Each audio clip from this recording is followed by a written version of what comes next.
کمیته ایالت‌های فوق‌العاده تاجیکستان خبر داد که شام 20 ایون از کانال دریواسیونی ورزوب در کوچه نودره نویه اسماعیل سامانی جسد یک مرد شخصیتش نامعلوم را پیدا کرده از آب بیرون آوردند.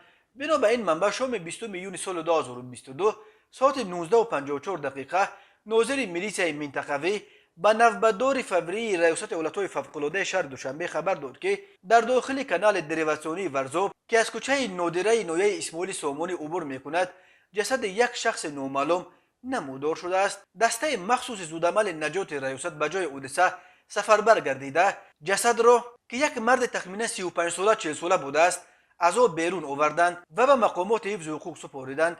کمیته ایالت‌های فوق‌العاده گفت شخصیت غرق شده و سبب‌های فاجعه هنوز معلوم نیست. مقامات به تفتیش حادثه آغاز کردند. در همین حال روز 20 ایون پرویز تیوی با نشر یک ویدیو خبر داد که جسد بیجان یک کودک 9 ساله که 20 روز باز در کوفتگوف بود از زیر پول شهر بختار یافتند.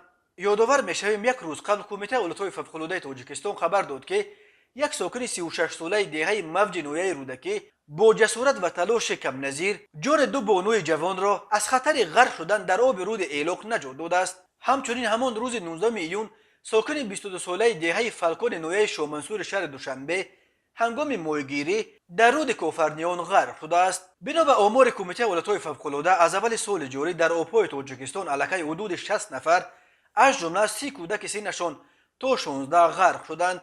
سال گذشته در تاجیکستان 155 نفر از جمله 75 کودک غرق شده بود.